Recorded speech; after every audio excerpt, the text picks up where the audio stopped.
Comet. My 4-link kit has shown up, so let's go ahead and unbox that and see what we got. This was a fairly cheap kit. I wanted to get a different kit from Speedway Motors. They got a really nice 4-link kit with lots of holes for different mounting points and adjustments and everything.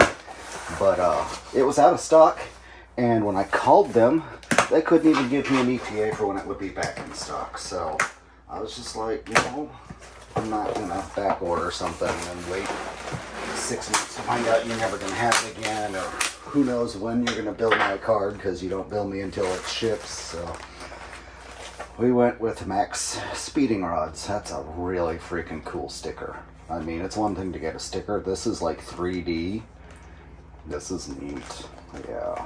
I'm collecting all the stickers, and when I've got the car in a state where I can start applying stickers, I'll figure out where to put them. Maybe the back windows, maybe the back window, maybe the inside of the trunk lid, maybe under the hood.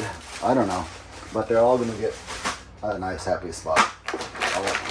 Anyways, the place is called Speeding Rods, so here's the rods.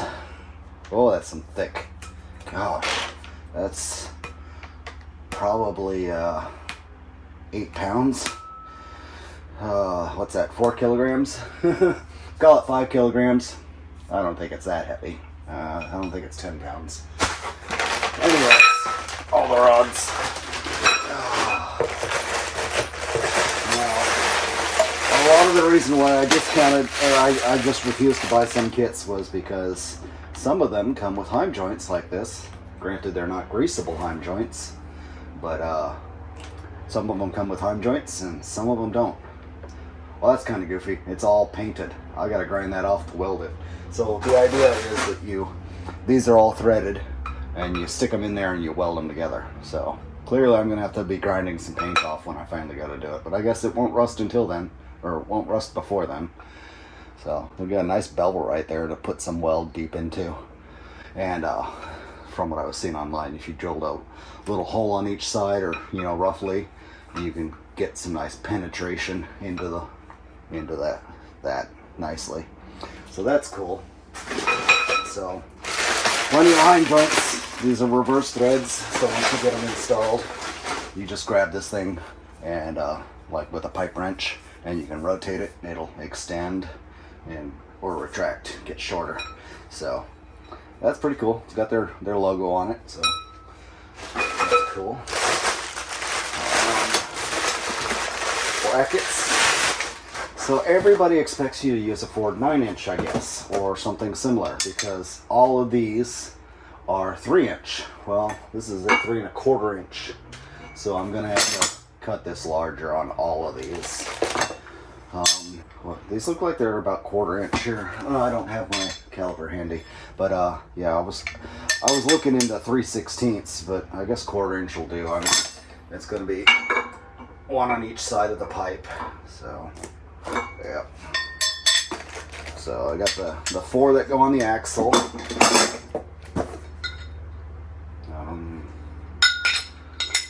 Not exactly sure what these are.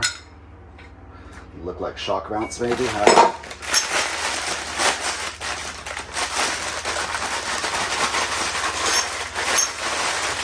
These are the 4 that go up in the frame. So the idea is you get some 2-inch square tubing, and you can weld the tubing into the car, weld these onto the tubing, and yeah, they'll be up here. These will be back here, and the tubes, as much length as I can get away with, will go here. You can shorten them as you need them. Generally, you don't want to have to shorten them because it's all be parallel. I got 2 more shock mounts, I guess. Yep. I guess you don't get to double up on the shock mounts. So there's those. And then we got some decent looking mounting hardware. Here's the nylock nuts, that's always nice. And 8.8, so these are grade 8 metric. Good stuff. So there's all that. I think this kit was $160 or something on eBay. Not bad. It's a Oh, you know what? These, that's what those are. Not chocolates. These and these two were for a, the pan hard bar. That's what that was. So you do something like that, pan hard bar it. But what I'm thinking is, before I want to do a Watts link, and a Watts link setup I can do separate, and that's like another $160 kit. But with how close my tires are going to be with everything, you know, I'm going to run the max width rear tire I can. I don't want it shifting, you know, a ½ inch one way or the other with a pan hard bar going up and down. So Watts link will keep it dead center. A little bit more difficult to set up, but it's still a really simple system. So this is way beyond my skill set. I've never done a 4-link setup. I've always done front wheel drive cars, so this is really my first foray into rear wheel drive. So I'm learning as I go. You guys, any comments are welcome on suggestions, but yeah. So that is about a finger's width. Yeah, small finger's width. So I still got to get the old rear end out of here. I'm not going to be able to film much of it because there's just not enough room under this car. But I'll pop in for highlights and stuff as I go, and we'll do what we can. I ordered the yoke flange that goes on here, and after I ordered it, I discovered that there are different bolt patterns. So this is from what I can tell with tape measure, a 4 1/4 bolt pattern. The one that I ordered was 3 1/2. So rather than drill it for new holes, I just sent it back, and I'm going to order the 4 1/4 one. I got the yoke for the transmission. As I stated previously, I learned that 1310 is the common size, but can barely hold 300 horsepower. 1350 is massively stronger, so I went for 1350.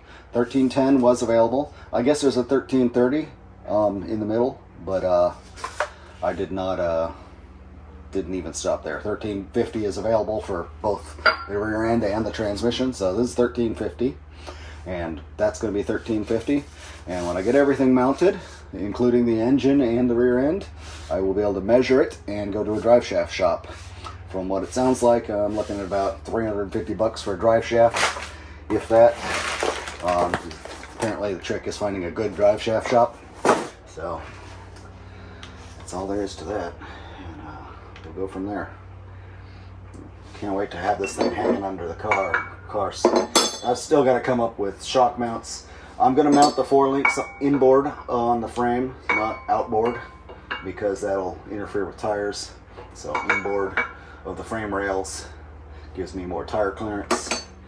May not be as stable, but it should be plenty stable anyways.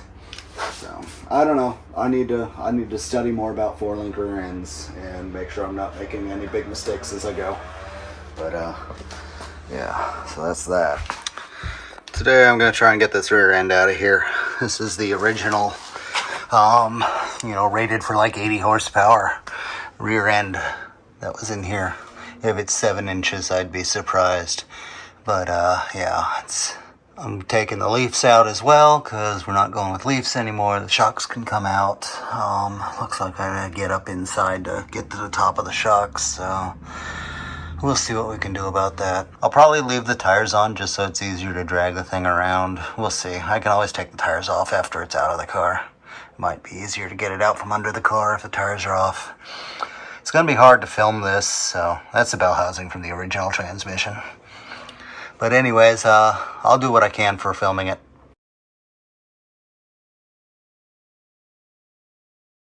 You're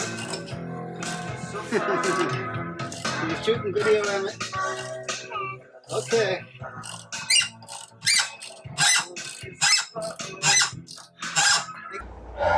Where do I want to start first?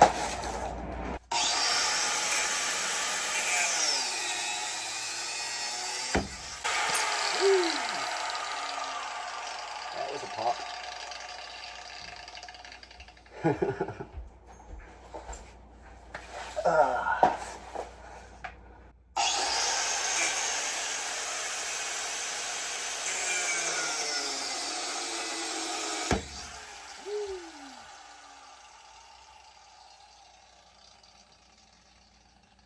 Well,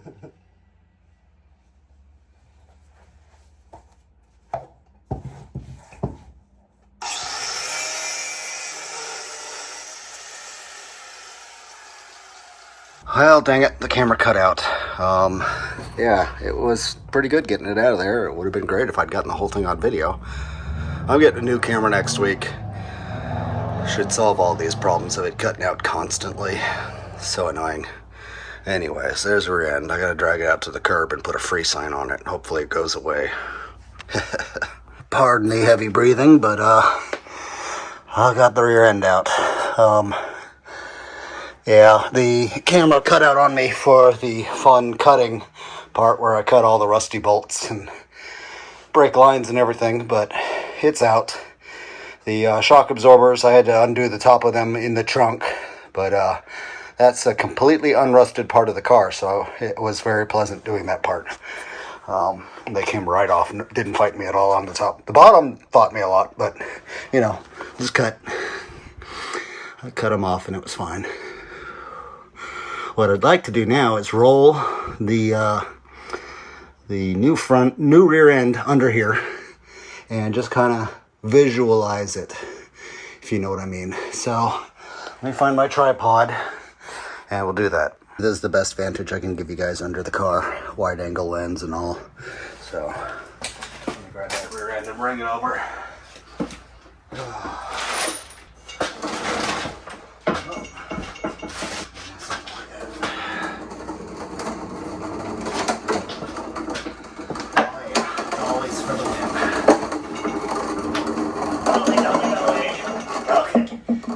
Center this under the arrows.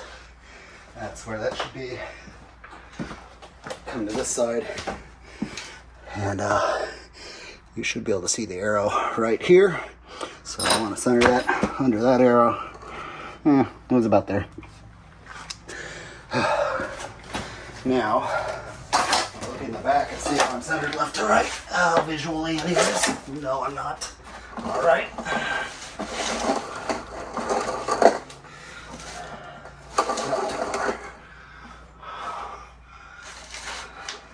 Yeah, right about there. Maybe roughly something like that. So let's imagine these 4-link rods real quick. Let me just grab one. One beautiful 4-link rod. So if it came off there, they would get shortened a little bit. But that's where the leaf used to hook up, and I've got a lot of room there. I could go a little bit farther forward maybe, because there's really nothing under that back seat there. I think that's the back seat, but I've still got frame rail coming all along up there, I think.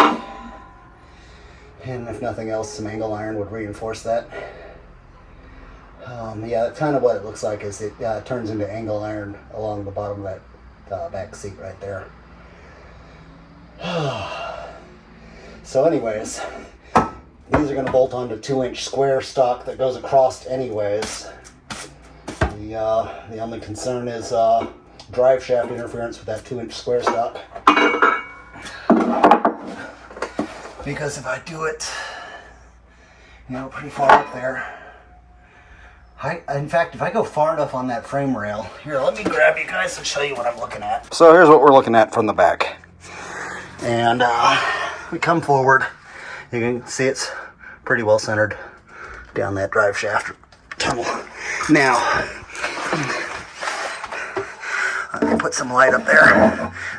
These tubes would want to come in something like that. A little bit farther forward than that. I don't know that I could get it all the way because they're only 24-inch. So you see where that shadow's pointing? See that shadow? That's the front frame rail. These are the rear frame rails. And so let's see. When I was talking about it being angle iron, from here forward, it stops being this square that we got right here and just turns into essentially down and over. And so that's, but anyways, if I ran, pardon me, under a car on the floor with a bad knee. Let's get my light down. Okay, so let's say just forward of this. If the 2-inch bar went across, or 2-inch square stock went across here for my brackets to bolt on or weld onto, you see I'm kind of in the drive shaft tunnel going across here. So would I stop the 2-inch bar and, you know, put something here for it to weld between, or will it work its way across without running into the drive shaft? I think it'll run into the drive shaft. I mean, there's a reason there's a hump right here, especially since I'm going to have this car sitting lower. So I might just start planning for some square stock right here. Weld a plate onto here, you know, nice 3/16 plate. Weld the square stock to that. Weld the 2-inch between here and there on both sides, and that'll give me somewhere to mount my my 4-link in here. And so let me grab my tape measure. So between the two frame rails, it's 35 inches wide.